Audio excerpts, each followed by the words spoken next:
Sud Radio, les débats de l'été, 10h-13h, Maxime Liédo. Bonjour à toutes, bonjour à tous, très heureux de vous retrouver pour 3 heures de conversation, 3 heures de discussion, 3 heures d'information en votre compagnie et avec votre présence en studio, à l'antenne. Vous le savez, c'est l'ADN de Sud Radio, ça s'appelle le Standard et vous nous appelez au 0826 300 300. C'est l'ami Manu qui est au Standard et qui vous attend d'ores et déjà. De quoi on va causer? Dans un instant, on vous parlera de ces fameux dossiers, de ces fameuses plaintes en réalité qui avaient été réétudiées, demandées par Gérald Darmanin à la suite du meurtre de la petite Liana, 11 ans, c'était dans le Gers. On a eu les résultats après le 14 juillet. C'est près de 70 000 dossiers de crimes et délits à caractère sexuel qui ont été réétudiés. On apprend notamment que 82% du stock national a déjà été réexaminé et que près de 675 individus dans le cadre de cette opération ont été incarcérés. On y reviendra dans quelques minutes dans notre fait du jour. Dans nos débats, on va s'intéresser au brevet. Après le bac, c'est le ministre de l'Éducation nationale qui veut serrer la vis. Il souhaite désormais que les épreuves du brevet soient un peu plus conformes aux attentes, en réalité, aux ambitions de la France, bref, au niveau des élèves. Le débat est très simple en réalité. On va se poser la question de savoir si nos collégiens peuvent redevenir de bons élèves ou est-ce qu'il est trop tard après des années où le niveau n'était clairement pas présent, où on a laissé filer l'orthographe, on a laissé filer la grammaire, on a laissé filer les mathématiques. Est-ce qu'aujourd'hui, par cette décision, par le biais du ministre de l'Éducation, est-ce que vraiment on peut remettre nos collégiens au niveau? 0826 300 300. On va parler réseaux sociaux aussi avec un milliardaire que vous connaissez, Elon Musk. Il a adressé un tweet à Marine Le Pen en signifiant qu'elle était le dernier espoir de la France. Et alors là, ça part dans tous les sens, les débats. Oh mon Dieu, vous avez vu ce qu'a fait Elon Musk, c'est de l'ingérence étrangère. Ah bon? Est-ce que le milliardaire, par ce petit message sur les réseaux sociaux X, est en train de déjà truquer la campagne présidentielle française? On en parlera là aussi au 0826 300 300. Et puis on viendra sur cette fameuse loi sur la fin de vie qui a été votée hier à l'Assemblée nationale avec des oppositions qui continuent de s'inquiéter et un invité ce matin sur Sud Radio, Philippe Juvin, qui est médecin par ailleurs, très attentif à ces questions-là, qui a toujours évoqué, allez, je le mets avec des guillemets, des prudences sur le texte, et vous allez voir qu'il évoque toutes les dérives qu'on a déjà pu observer sur les autres pays, que ce soit aux Pays-Bas, que ce soit en Belgique, que ce soit au Canada, que ce soit en Espagne, et il parle à un moment de l'euthanasie qui pourrait aller toucher les plus pauvres. Est-ce que oui ou non, quand on va s'intéresser à cette question sur l'euthanasie, quand on parle des dérives, est-ce qu'à un moment ou un autre en France, on va devoir s'inquiéter de cette manière, à savoir, est-ce qu'on peut aller à un moment ou un autre vers l'euthanasie des plus pauvres? On vous pose la question au 0826 300 300. Vous avez le programme pour ces 3 heures complètes, denses, intenses pour le moment, 10h06, notre premier fait du jour.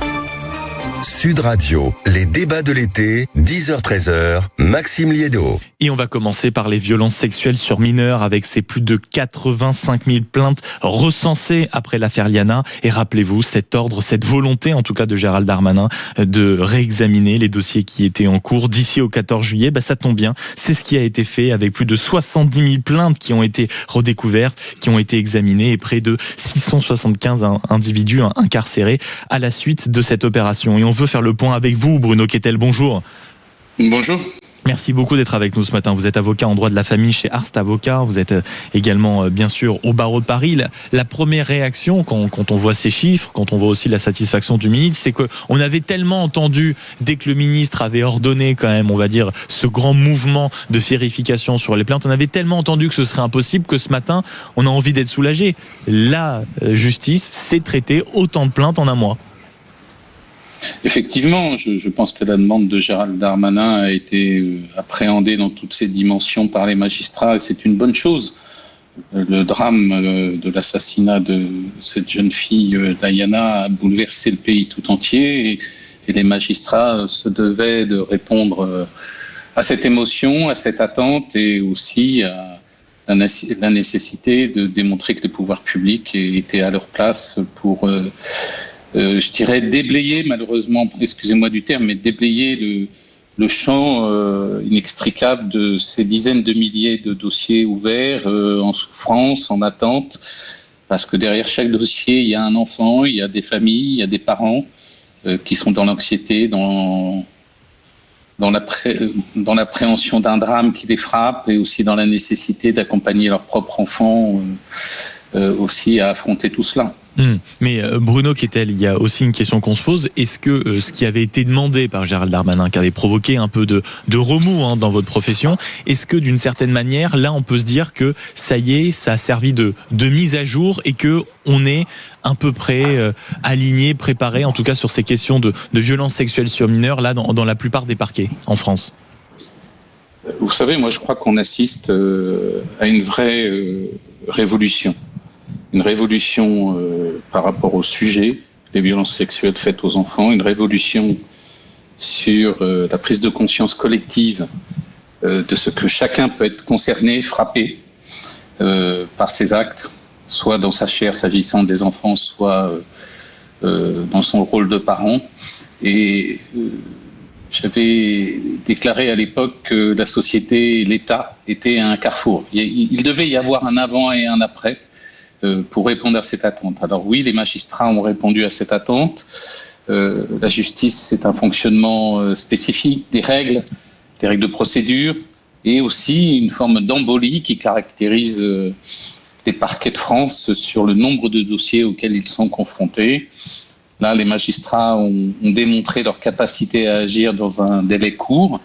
Il est à souhaiter que ce bouleversement, cette révolution que je nomme, devienne la pratique courante, notamment dans ce domaine qui doit être une des priorité nationale. Mais Bruno Kettel, c'est là où vous anticipez ma prochaine question, c'est est-ce que justement ce qui a été fait, on va dire, sous pression, avec un drame médiatique, avec une pression politique, avec aussi une pression on va dire du peuple français qui attendait notamment d'avoir la recension de ces différentes plaintes qui avaient été déposées, est-ce qu'on ne donne pas un faux espoir parce qu'on sait que la justice du quotidien, la justice au quotidien, ce n'est pas ça, ce sont des dossiers qui traînent, ce n'est pas la même mobilisation, et là on sait très bien que si on a réussi à en examiner autant en si peu de temps, c'est parce que tous les moyens étaient mobilisés sur ce sujet, ce qui n'est pas le cas le reste du temps. Alors, vous avez raison, tous les moyens ont été mobilisés sur ce sujet, ce qui ne veut pas dire que les affaires autres n'ont pas été traitées, ont toutes été placées sous l'éteignoir en disant on verra ça plus tard. La justice a par ailleurs continué de fonctionner, les tribunaux ont fonctionné tous les jours, les instructions en cours ont fonctionné tous les jours. Il y a eu un effort incommensurable de réaliser, et celui-ci doit marquer un changement de fonctionnement de la justice, vous avez raison.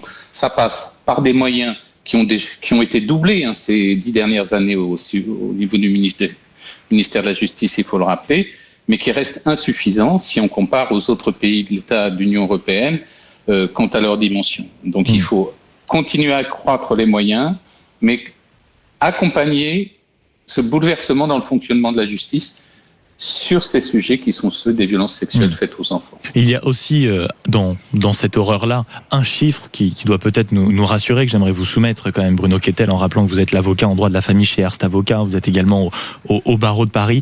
Dans 83% des cas, l'auteur présumé de ces actes de violences sexuelles sur mineurs a été identifié. Un chiffre toujours aussi frappant, c'est celui du suspect qui, dans les 3/4 du temps, appartiennent au cercle intime ou familial de la victime. Et il y a aussi cette volonté de la part du ministre Gérald Darmanin, partagée avec celle de la ministre de la Santé, Stéphanie Ries, de faire voter l'imprescriptibilité des crimes sexuels commis contre des mineurs. Est-ce que ça, vous, par exemple, en tant qu'avocat, vous êtes favorable à cette initiative ? C'est très compliqué. C'est très compliqué parce que d'un côté, vous ne pouvez pas dire à une personne devenue adulte qu'elle se manifeste trop tard et que les faits qui la concernent sont prescrits. On ne peut pas lui dire « fallait vous réveiller plus tôt ». D'un autre côté, lorsque l'auteur des faits a 80-90 ans, l'auteur présumé des faits, pardon, a 80-90 ans, a éventuellement perdu la tête, je ne sais, il est un risque que la procédure ne puisse pas aboutir. Donc il faut trouver le juste équilibre entre la nécessité qui doit être apportée à toutes les victimes de faire valoir le drame, l'agression, le viol dont elles ont été l'objet, et assurer que l'instruction pourra se dérouler et aboutir, le cas échéant, à un procès. Il ne faut pas créer de faux espoirs. Mais ça, c'est vraiment la priorité. Voilà, je crois que ce serait dévastateur pour la société dans son ensemble. Et aujourd'hui, vous savez, avec la prescription glissante, on arrive à obtenir des ouvertures d'informations judiciaires plusieurs décennies après la commission des faits. Donc l'imprescriptibilité, je crois, est attendue par la société et c'est légitime, mais si elle devait être mise en place, il faudrait en assurer l'entier fonctionnement et ne pas créer encore une fois de faux espoirs. Ça, c'est le plus important, on l'a bien compris. Dans cette période où vous-même, vous avez parlé tout à l'heure, Bruno Kettel, de révolution, est-ce que vous pensez que cette fois-ci, la France est prête à regarder ce sujet en face? On se rappelle de la phrase de Gérald Darmanin qui avait dit que dans le drame de l'affaire Liana, la justice n'avait manqué ni de moyens ni de loi, mais simplement de la volonté de prioriser les viols sur mineurs. Est-ce que cette fois-ci, c'est-à-dire, à partir de ce qui s'est passé, disons à la rentrée si on veut un peu être souple, cette fois-ci la justice peut changer de paradigme sur ce sujet très important? Je crois qu'elle le doit. Je crois que la justice doit changer de paradigme, mais la société dans son ensemble.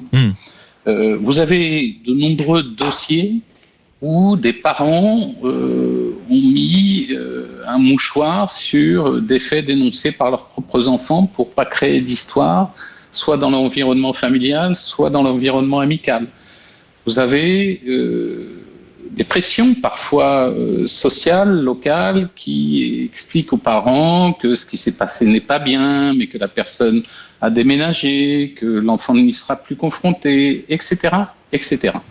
Donc, vous avez d'un côté l'objet juridique que l'on vient d'évoquer, la question sociétale et parfois, j'ouvre des guillemets, mais culturelle dans les comportements d'il y a quelques décennies. Moi, j'ai pu par le passé avoir des témoignages mais glaçants de pratiques familiales concernant des jeunes filles. C'était il y a une 50aine d'années et aujourd'hui, ces femmes ont 60, 70 ans et lorsqu'elles vous racontent ce qu'elles ont subi dès leurs premières règles, ces formes de rituels qui existaient les concernant dans le cercle familial sont effroyables aujourd'hui quand on est confronté, ne serait-ce qu'à les écouter. Donc c'est vraiment la société qui doit travailler sur elle pour faire face à tous ces problèmes, et la justice ne doit se faire que le reflet de cette société aussi qui veut petit à petit ouvrir les yeux sur toutes ces choses immondes. Merci beaucoup Bruno Kettel d'avoir été avec nous ce matin, avocat en droit de la famille chez Arst Avocat. Vous êtes également au barreau de Paris. C'était l'occasion avec vous de faire un point sur ces près de 85 000 plaintes en France recensées après l'affaire Liana, des plaintes pour les violences sexuelles sur mineurs, mais quand même un chiffre qu'on va donner ce matin qui donne un peu d'espoir. Dans 83% des cas, l'auteur présumé a été identifié, et cet autre chiffre beaucoup plus inquiétant en revanche, qui est que dans les 3/4 des affaires, les suspects appartiennent au cercle intime ou familial de la victime. Donc nous ne sommes jamais vigilants, jamais assez vigilants sur ce type de sujet.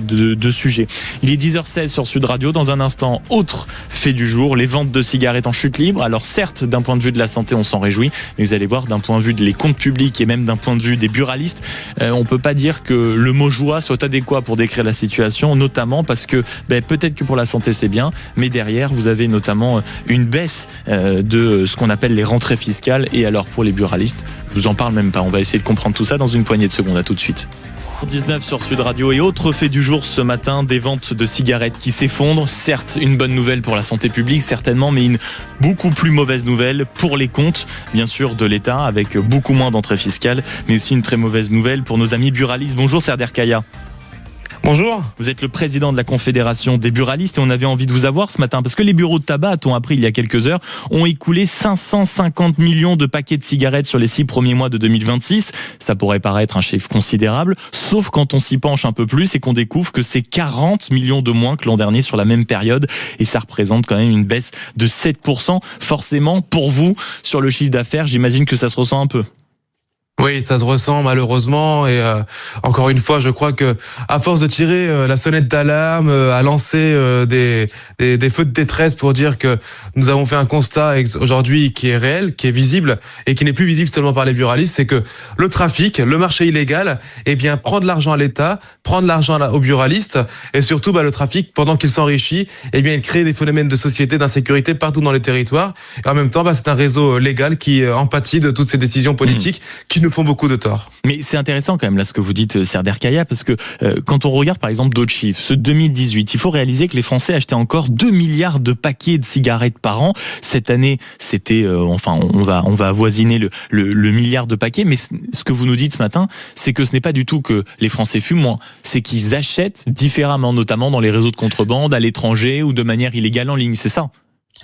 Alors en fait, il y a peut-être une baisse de consommateurs parce qu'aujourd'hui les modes de consommation évoluent avec les produits de nouvelle génération comme le vapotage, etc. Donc il y a ce phénomène de consommation qui évolue. Par contre, ce qui est évident et réel, c'est que la consommation, elle baisse pas à la vitesse que la santé publique peut l'imaginer. Évidemment, la baisse est visible, mais sur une seule raison, c'est que, vous savez, il y a 2 mois, la Nationale 20 en Ariège a fermé, l'Andorre était inaccessible. On a eu plus 90% de volume tabac en moins de 3 semaines dans une région qui ne vendait plus de tabac. C'est surprenant parce que en fait, quand on a eu la période Covid, on a eu des augmentations à plus de 200%. En fait, les consommateurs, dès qu'ils ne trouvent plus la capacité d'acheter un paquet de cigarettes à 11,50, à 13,50, eh bien, où est-ce qu'ils vont aller? Ils vont aller sur la contrebande, la contrefaçon, à 6-7 euros le paquet, ou bien, vous savez, sur les réseaux sociaux. Ou sur les pays frontaliers, on pense à l'Allemagne, on pense à l'Espagne, on pense à d'autres pays où les paquets sont beaucoup moins chers qu'en France. Oui, le paquet en Espagne ou en Italie, il est 2 fois moins cher qu'en France. Il a 6 euros, 6,50, 5 euros pour certains pays. Et je vous dirais qu'aujourd'hui, le consommateur qui a 15 km, le calcul, il est vite fait.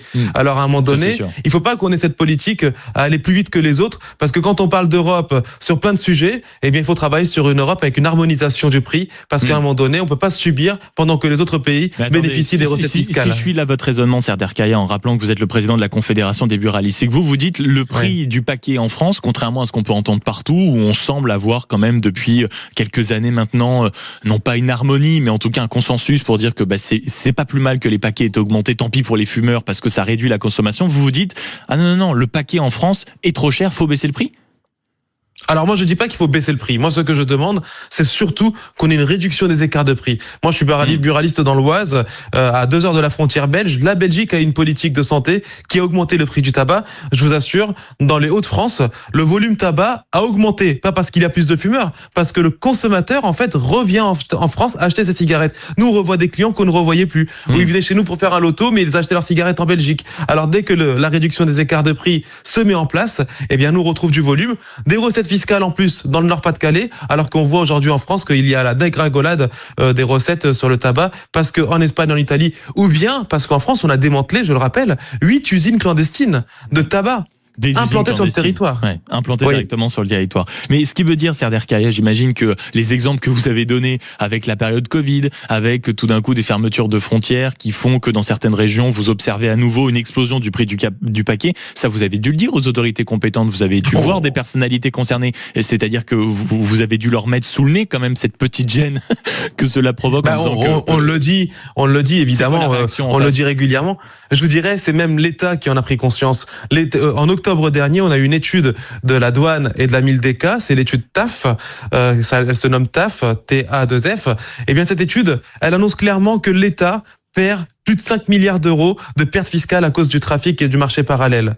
À un moment donné, nous on l'a dit assez, maintenant l'État en a pris conscience, il faut être face à la réalité. On peut aller très vite sur des plans de santé publique, mais en même temps, lorsqu'on voit un produit illégal, ne nous effaçons pas au profit du marché illégal et des organisations criminelles. Donc on peut travailler sur une pédagogie, le réseau des buralistes travaille là-dessus. Bien sûr, bien sûr. Et donc à un moment donné... Oui, allez-y. Non, finissez votre phrase, allez-y. À un moment donné, je crois que faut que nos politiques prennent leurs responsabilités. Faut que l'État prenne sa responsabilité. Et parfois, on a même des politiques qui annoncent une volonté d'avoir un paquet à 25 euros. Mais à ce moment-là, c'est laisser la totale illégalité prendre la place sur le territoire. Pendant ce temps-là, vous savez, quand on annonce des paquets souhaités à 17 ou 25 euros, il y a quelques pays de l'Union européenne qui se frottent les mains en disant mais allez-y, foncez, parce que nous on accueille nos clients français à bras ouverts. Oui. Vous avez rappelé ce chiffre déjà considérable de 5 milliards, ça c'est de manque à gagner pour l'État, c'est les fameuses recettes fiscales qui ne rentrent pas avec toutes les taxes qui existent sur le tabac. Mais est-ce qu'on a une idée, Serdar Kaya, du chiffre que ça représente pour vous, ce trafic de contrebande, ces voyages transfrontaliers pour aller chercher un paquet de cigarettes moins cher? Est-ce que vous, quand vous prenez la calculette, vous savez combien les buralistes perdent par exemple sur un an avec tout ce marché parallèle? Oui, c'est estimé entre 700 et 800 millions d'euros par an. Et c'est estimé aussi à avoir de plus en plus de buralistes ne pouvant se faire un salaire. Moi, j'étais la dernière fois à Clermont-Ferrand, dans le Puy-de-Dôme, et il n'y a pas longtemps dans la Corrèze. Quand j'ai des buralistes qui me disent, en ruralité, on rend service pour l'État, on rend service à la population, on fait les colis, on encaisse les impôts, on est là au quotidien à faire 12 heures par jour, et ça fait 3 mois que je n'ai pas eu de salaire. Pendant ce temps-là, les charges augmentent et le trafic devant chez moi explose. Et bien là, en fait, il y a 700 millions d'euros qui rentrent pas dans nos caisses, donc notre maillage qui se fragilise, et en même temps on rend toujours service, et pendant ce temps-là on prend aujourd'hui des coups qui nous font beaucoup de tort. Ça c'est sûr, sachant que il y a encore 2 questions quand je vous entends qui me viennent à l'esprit, Serder Kaya. La première, c'est est-ce que vous estimez que dans tout ce contexte, et sans faire d'alarmisme, forcément le métier aujourd'hui de buraliste, est un métier qui est amené à disparaître? Non, c'est une transition très juste ce que vous venez de faire. Moi, je suis buraliste depuis près de 20 ans. Mais en tout cas, moi, je fais partie de celles et ceux qui croient en ce métier pour une seule et bonne raison. C'est que je dis à l'État de prendre leurs responsabilités. Évidemment que dans 10, 15, 20 ans... Pardonnez-moi, c'est-à-dire que le nombre de professions qui depuis 20, 30 ans demandent à l'État de prendre ses responsabilités, aujourd'hui, je pense qu'ils peuvent venir vous voir dans votre bureau de tabac là, à côté de l'Oise et vous dire que leurs professions ont disparu. Donc, est-ce que ça suffit de s'en remettre à l'État? On a perdu, et je vais vous dire les propositions qu'on a concrètes auprès de l'État. D'abord, c'est que quand je dis prendre leurs responsabilités, c'est que maintenant, on a des propositions à leur faire. C'est d'abord travailler sur la rémunération du réseau des buralistes, mieux vivre de notre travail. À un moment donné, si nous, on doit rendre service à l'État, l'État doit aussi prendre ses responsabilités pour nous accompagner économiquement. Ça, c'est le premier point. Et le deuxième point, c'est de se dire... Évidemment, les modes de consommation évoluent. Nous, ce qu'on demande, c'est que le produit du vapotage que nous avons aujourd'hui en France, avec une consommation à plus de 3 millions de consommateurs en France, le réseau des buralistes est prêt à distribuer avec un cadre de distribution. Je ne peux pas voir, moi, quand je me promène chez des enseignes de grande surface, des produits de vapotage en libre service, colorés, qui aujourd'hui poussent nos enfants à être curieux de ces produits. Nous leur dit, le réseau des buralistes se forme, on est professionnel, on est prêt à vendre des produits à base de nicotine, comme la cigarette électronique et le vapotage, avec un cadre, une réglementation, et nous on apporte la formation, et je vous assure que si l'État avance dans cette direction-là, c'est préserver les 22 500 buralistes dans tous les territoires, parce qu'on pourra ressortir avec une puissance économique sur ce sujet-là. Et donc de l'adaptabilité et de la souplesse. Une question encore, Serder Kaya. Vous avez vu il y a quelques semaines, on en parlait largement ici sur cette antenne, ce rapport de l'assurance maladie qui, au milieu de beaucoup de choses, a émis une proposition visant à interdire la vente de tabac aux personnes nées après 2019. L'idée, c'est d'une certaine manière de s'inspirer du modèle britannique qui, dès l'an prochain, de son côté, interdira la vente de tabac aux personnes nées après 2008. Comment vous, le buraliste et le président de la Confédération des buralistes, regardent cette proposition? Dans le monde, dans le monde meilleur et le monde des bisounours, allons-y. Allons-y, proposons ces propositions de loi. Mais je vous assure, je leur dis, venez sur le terrain, allez voir ces étudiants qui sont dans les universités ou ailleurs. Celui qui veut une cigarette aujourd'hui, quand il est jeune majeur, il peut l'avoir chez le buraliste. Mais celui qui a 16 ans et qui veut avoir une cigarette, alors bien souvent, on pointe du doigt le réseau des buralistes qui s'est professionnalisé et qui aujourd'hui s'engage pleinement pour ne pas vendre aux mineurs. On a aujourd'hui un réseau très engagé là-dessus, mais je vous assure que quand vous sortez dans la rue, Snapchat, Facebook, les épiceries de nuit que vous voyez fleurir partout dans les territoires, eux ne se posent pas de questions, ni sur l'éthique, ni sur la responsabilité, pour vendre des cigarettes à des mineurs. Donc en fait, à un moment donné, encore une fois, pénalisons et touchons l'atteinte à la liberté des citoyennes et des citoyens, et en même temps, ces jeunes-là iront acheter sur l'illégal plus rapidement.